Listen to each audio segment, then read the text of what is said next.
नमस्कार। आकाशवाणी से प्रस्तुत है समाचार संध्या।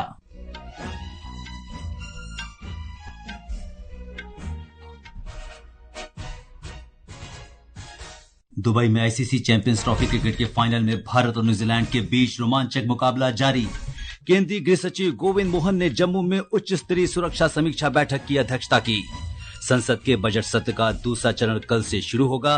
सीरिया के सुरक्षा बलों और अपदस्थ राष्ट्रपति बशर अल असद के समर्थकों के बीच झड़पों में 1000 से अधिक लोगों की मौत। और गुलमर्ग में खेलो इंडिया शीतकालीन खेल आज से शुरू।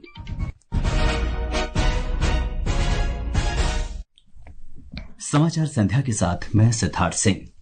दुबई में आईसीसी चैंपियंस ट्रॉफी का फाइनल मैच खेला जा रहा है। न्यूजीलैंड ने भारत को जीत के लिए 252 रन का लक्ष्य दिया है और अगर ताजा समाचार हम देखें तो इस समय 36 ओवर का खेल समाप्त हो चुका है और भारत ने 3 विकेट पर 166 रन बना लिए हैं। भारत ने आज अपनी शुरुआत दमदार की और कप्तान रोहित शर्मा ने 83 गेंदों में 7 चौकों और 3 छक्कों की मदद से शानदार 76 रन की पारी खेली। उनका साथ देते हुए शुभमन गिल ने 31 रन बनाए। इसके बाद भारत के लिए एक बड़ा झटका विराट कोहली के रूप में रहा, जिन्होंने 1 रन बनाया और थोड़ी सी भारत की जो पारी है यहां पर आकर थोड़ी सी लड़खड़ाई। और मैच के ऊपर ज्यादा बात करने के लिए हमारे साथ सुप्रसिद्ध खेल पत्रकार राकेश राव जुड़े हुए हैं। राकेश राव जी नमस्कार, आपका बहुत बहुत स्वागत है आकाशवाणी समाचार में। और इस समय जो स्थिति मुझे लगता है कि जो दुबई इंटरनेशनल स्टेडियम है, इस समय दर्शकों से खचाखच भरा हुआ है, लोगों की सांसें रुकी हुई हैं। और जिस तरह से भारत की ताबड़तोड़ शुरुआत हुई तो भारत एक मजबूत स्थिति में लग रहा था, लेकिन इसके बाद थोड़ा सा चेंज हुआ और फिलहाल सबकी सांसें रुकी हुई हैं। कुछ कह नहीं सकते, मैच की ओर जाएगा और आपके चेहरे पर भी मैं यही चीज पढ़ पा रहा हूं। क्या कहेंगे राकेश? देखिए, जिनकी सांसें रुकी हुई हैं जी, मैं तो ये कहूंगा कि उनका जो है दिल बड़ा नहीं है जी, क्योंकि ये मैच देखिए, क्रिकेट में एक बड़ी सिंपल चीज होती है जी। अगर हर चीज बराबर की चल रही है और आपके पास 7 विकेट हैं और जब तक आपका रिक्वायर्ड रन रेट, मैं ये बात कर रहा हूँ व्हाइट बॉल क्रिकेट की जी, अगर आपकी रिक्वायर्ड रन रेट 8 रन से नीचे है, अभी जस्ट 6 के आसपास है, अब 6 से भी कम हो गई है बिकॉज क्योंकि अभी एक छक्का पड़ गया जी। लेकिन ये मैच अभी इंडिया के हाथ में है, टोटल इंडिया के कंट्रोल में है ये मैच। और मैंने ये कहा और एक कैच ड्रॉप हो गया कहते कहते। तो ये जो मैच है फिलहाल इंडिया के हाथ में, क्योंकि इंडिया के पास वो 7 विकेट एक्स्ट्रा हैं जी। और एक अपडेट दे देते हैं, भारत को 79 रन की जरूरत है 81 गेंद में फिलहाल। ये अपडेट है और करंट रन रेट जो है 4.74 का है, जबकि रिक्वायर्ड रन रेट 5.85 का है। बिल्कुल, देखिए वो तो स्टार्टिंग नेट रन रेट मतलब जो था जबकि रिक्वायर्ड रेट थी, अभी जस्ट 6 से थोड़ा नीचे है। लेकिन ये जरूर है कि ये जो टीम है न्यूजीलैंड की, ये 80 रन अगर आपको बनाने हैं तो आपको कम से कम दूसरी टीमों के साथ जितने आप 90 रन बनाएं या उससे थोड़ा ज्यादा, क्योंकि ये 80 रन के बनते बनते वो कम से कम 10 रन रोक लेते हैं ये लोग। आपके जो 3 रन को 2 में कन्वर्ट कर देते हैं, 4 को 2 में, 4 को 3 में, तो आपको रन ज्यादा ही बनाने पड़ते हैं, क्योंकि बहुत अच्छा फील्डिंग यूनिट है न्यूजीलैंड जो है, ऑस्ट्रेलिया जैसे ऐसी टीम्स। तो मेहनत है, मगर जो कंट्रोल है, देखिए पेस इंडिया के हाथ में है अभी, क्योंकि जैसे ही रिक्वायर्ड रन्स आपके 50 से नीचे आ जाएंगे जी, एकदम से वो जो प्रेशर जो है वो न्यूजीलैंड के ऊपर और ज्यादा हो जाएगा। ये क्रिकेट का जैसे एक अगर आप सिंपल प्रोग्रेशन देखेंगे, क्रिकेट ऐसे ही खेली जाती है। आपको अपने ऑपोजिशन की जो उम्मीद है, आपको उम्मीद को तोड़ना है। आपको मैच कोई जल्दी में खत्म नहीं करना, कोई आपको अगर 45 ओवर्स में ये मैच खत्म नहीं करना है, आप चाहे तो लास्ट गेंद में ये मैच खत्म करें, लेकिन ऑपोजिशन की जीतने की उम्मीद आप तोड़िए, और इंडिया अभी वही कर रहा है। बिल्कुल, भारत को 76 रन की जरूरत है 78 गेंद में, और इस समय सबकी सांसें थमी हुई और सबकी निगाहें इस समय दुबई इंटरनेशनल स्टेडियम पर लगी हुई हैं और उम्मीद करते हैं कि भारत एक बार फिर से चैंपियंस ट्रॉफी का विजेता बनेगा। बिल्कुल बनेगा, और भारतीय टीम को ढेर सारी बधाई भी देते हैं। और राकेश, आपका बहुत बहुत शुक्रिया, आप हमारे स्टूडियो में और तमाम जो आज के मैच पर हम सबके जो भी सवाल थे उसका जवाब दिया। बहुत बहुत शुक्रिया कि आपने मुझे यहाँ पे आमंत्रित किया। Thank you. ये समाचार आकाशवाणी से प्रसारित किए जा रहे हैं। ताजा समाचार जानने के लिए आप हमारे social media handle @AIR News Hindi को फॉलो कर सकते हैं।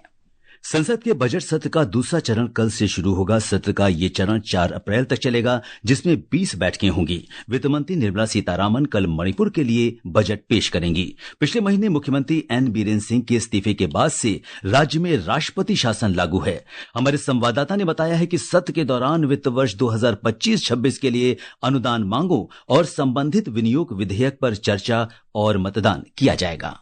बजट सत्र के दूसरे चरण के दौरान वित्तीय कामकाज के अलावा विभिन्न महत्वपूर्ण विधेयकों पर भी चर्चा होगी। इनमें विधि संशोधन विधेयक, तटीय नौवहन विधेयक, आव्रजन और विदेशी विधेयक तथा रेलवे संशोधन विधेयक शामिल हैं। बजट सत्र का पहला चरण 31 जनवरी से शुरू हुआ, जो 13 फरवरी तक चला। सत्र की शुरुआत संसद के दोनों सदनों की संयुक्त बैठक के दौरान राष्ट्रपति द्रौपदी मुर्मू के अभिभाषण से हुई। वित्त मंत्री निर्मला सीतारमण ने 1 फरवरी को केंद्रीय बजट 2025-26 लोकसभा में पेश किया। प्रधानमंत्री नरेंद्र मोदी ने दोनों सदनों में राष्ट्रपति के अभिभाषण पर धन्यवाद प्रस्ताव पर हुई चर्चा का जवाब दिया। वहीं वक्फ संशोधन विधेयक 2024 पर संयुक्त समिति की रिपोर्ट भी लोकसभा में पेश की गई। बजट सत्र के पहले चरण के दौरान लोकसभा की उत्पादकता 112% रही। आनंद कुमार के साथ अमन यादव, आकाशवाणी समाचार, दिल्ली।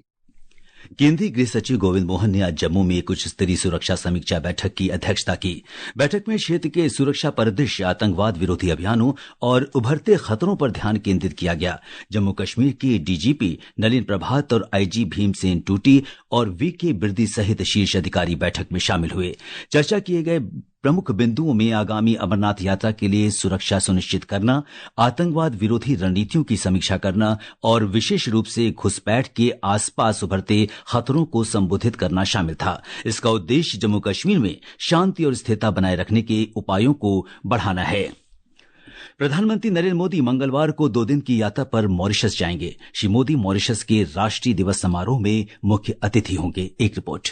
यात्रा के दौरान प्रधानमंत्री नरेंद्र मोदी मॉरिशस के राष्ट्रपति धर्मवीर गोकुल से मिलेंगे और प्रधानमंत्री नवीन चंद्र राम गुलाम तथा अन्य वरिष्ठ नेताओं के साथ विचार विमर्श करेंगे। वे मॉरिशस के पूर्व प्रधानमंत्री शिव सागर राम गुलाम और पूर्व राष्ट्रपति अनिरुद्ध जगन्नाथ को श्रद्धांजलि देने के लिए शिव सागर राम गुलाम बॉटेनिकल गार्डन जाएंगे। प्रधानमंत्री की यात्रा को लेकर मॉरिशस के लोगों में काफी उत्साह है। मॉरिशस में मोरिशेश्वर शिव मंदिर के प्रभारी सतीश दयाल ने आकाशवाणी समाचार से बातचीत में कहा कि भारतीय मूल के लोग प्रधानमंत्री नरेंद्र मोदी के वैश्विक मामलों में नेतृत्व पर गर्व महसूस करते हैं। मॉरिशस से विकल्प शुक्ला की रिपोर्ट के साथ समाचार कक्ष से प्रशांत कुमार। राष्ट्रपति द्रौपदी मुर्मू कल हरियाणा, चंडीगढ़ और पंजाब की 3 दिन की यात्रा पर जाएंगी। पहले दिन राष्ट्रपति हिसार में गुरु जम्भेश्वर विज्ञान और प्रौद्योगिकी विश्वविद्यालय के दीक्षांत समारोह में शामिल होंगी। राष्ट्रपति ब्रह्म कुमारीज के स्वर्ण जयंती समारोह पर उनके राज्य स्तरीय अभियान समग्र कल्याण के लिए आध्यात्मिक शिक्षा का शुभारंभ भी करेंगी। अगले दिन राष्ट्रपति भटिंडा में पंजाब केंद्रीय विश्वविद्यालय और अखिल भारतीय आयुर्विज्ञान संस्थान के दीक्षांत समारोह में शामिल होंगी। गृह मंत्री अमित शाह ने कहा है कि मिथिला की धरती ज्ञान, संस्कार और शोध की धरती है। उन्होंने ये बात गुजरात के गांधीनगर में आयोजित शाश्वत मिथिला महोत्सव 2025 में कही। श्री शाह ने कहा कि मिथिलांचल में संवाद से समाधान की परंपरा स्थापित हुई है और लोकतंत्र की एक मजबूत ताकत मिथिलांचल ने खड़ी की, जो सालों तक पूरे देश और दुनिया को संदेश देती रही। मिथिला एक प्रकार से शास्त्रार्थ की भी भूमि रही। राजा जनक और आज्ञवल्कल का शास्त्रार्थ हो या मंडन मिश्र और शंकराचार्य का शास्त्रार्थ हो, संवाद से समाधान की परंपरा समग्र विश्व के अंदर सबसे पुख्तता से हुई है तो मिथिलांचल में हुई है। गृह और सहकारिता मंत्री अमित शाह ने आज देश में ड्राइवरों के लिए एक सहकारी संगठन बनाने की सरकारी योजना की घोषणा की। श्री शाह ने अहमदाबाद जिला सहकारी एडीसी बैंक के स्वर्ण शताब्दी समारोह में कहा कि सरकार का लक्ष्य अगले 5 वर्ष में 2 लाख सेवा सहकारी समितियों और प्राथमिक दूध उत्पादक समितियों को सहकारी आंदोलन में एकीकृत करना है। केंद्रीय स्वास्थ्य मंत्री जगत प्रकाश नड्डा ने सभी के लिए स्वास्थ्य सुनिश्चित करने और देश के सार्वजनिक स्वास्थ्य संस्थानों को मजबूत बनाने की प्रतिबद्धता व्यक्त की है। श्री नड्डा ने आज नई दिल्ली में राष्ट्रीय स्वास्थ्य और परिवार कल्याण संस्थान के 48वें वार्षिक समारोह को वर्चुअल माध्यम से संबोधित किया। उन्होंने कहा कि यह संस्थान देश में सार्वजनिक स्वास्थ्य पेशेवरों के लिए प्रशिक्षण, अनुसंधान और क्षमता निर्माण गतिविधियों के संचालन में अग्रणी है। ये समाचार हमारी वेबसाइट www.newsoneair.gov.in और हमारे न्यूज ऑन एआईआर ऐप पर भी उपलब्ध हैं। समाचार संध्या में आपका फिर स्वागत है। सीरिया में देश के सुरक्षा बलों और अब्दस्त राष्ट्रपति बशर अल असद के समर्थकों के बीच हुई झड़पों में मरने वालों की संख्या 1000 से अधिक हो गई है। गुरुवार को लताकिया प्रांत में शुरू हुई झड़पें अब भूमध्य सागर तट तक फैल गई हैं। Syrian observatory for human rights ने कहा है कि 745 नागरिकों के अलावा सरकारी सुरक्षा बलों के 125 सदस्य और अब्दस्त राष्ट्रपति बशर असद से जुड़े सशस्त्र समूहों के 148 लोग मारे गए हैं। समूह ने बताया कि लताकिया के कई क्षेत्रों में बिजली और पानी की आपूर्ति बाधित है। राष्ट्रपति द्रौपदी मुर्मू और प्रधानमंत्री नरेंद्र मोदी ने उपराष्ट्रपति जगदीप धनखड़ के अच्छे स्वास्थ्य की कामना की है। राष्ट्रपति ने आज उपराष्ट्रपति जगदीप धनखड़ की पत्नी डॉक्टर सुदेश धनखड़ से मुलाकात की और उपराष्ट्रपति के स्वास्थ्य के बारे में जानकारी ली। प्रधानमंत्री नरेंद्र मोदी ने नई दिल्ली स्थित एम्स में उपराष्ट्रपति जगदीप धनखड़ के स्वास्थ्य के बारे में जानकारी ली।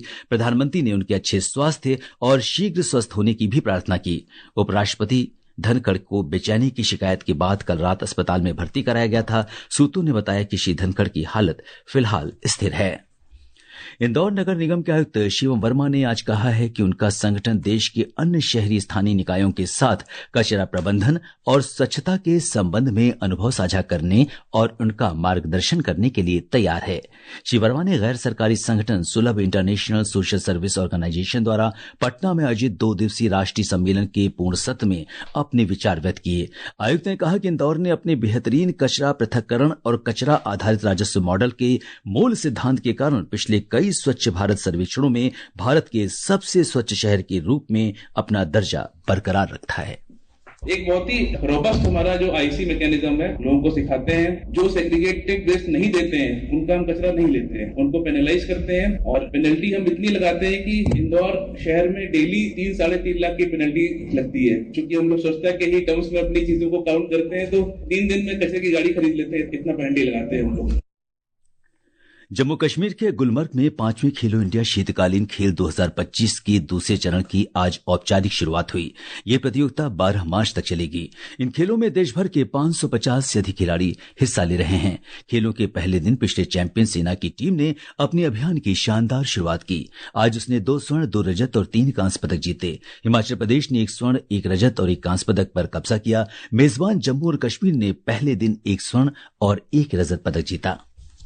आकाशवाणी का समाचार सेवा प्रभाग हिंदी और अंग्रेजी में अपने साप्ताहिक फोन इन कार्यक्रम पब्लिक स्पीक में कल रात 9:30 बजे ऑनलाइन वित्तीय धोखाधड़ी विषय पर परिचर्चा प्रसारित करेगा। अंत में मुख्य समाचार एक बार फिर। दुबई में आईसीसी चैंपियंस ट्रॉफी क्रिकेट के फाइनल में भारत और न्यूजीलैंड के बीच रोमांचक मुकाबला जारी। केंद्रीय गृह सचिव गोविंद मोहन ने जम्मू में उच्च स्तरीय सुरक्षा समीक्षा बैठक की अध्यक्षता की। संसद के बजट सत्र का दूसरा चरण कल से शुरू होगा। सीरिया के सुरक्षा बलों और अब्दस्त राष्ट्रपति बशर अल असद के समर्थकों के बीच झड़पों में 1000 से अधिक लोगों की मौत। और गुलमर्ग में खेलो इंडिया शीतकालीन खेल आज से शुरू। इसके साथ ही समाचार संध्या का ये अंक समाप्त हुआ। नमस्कार।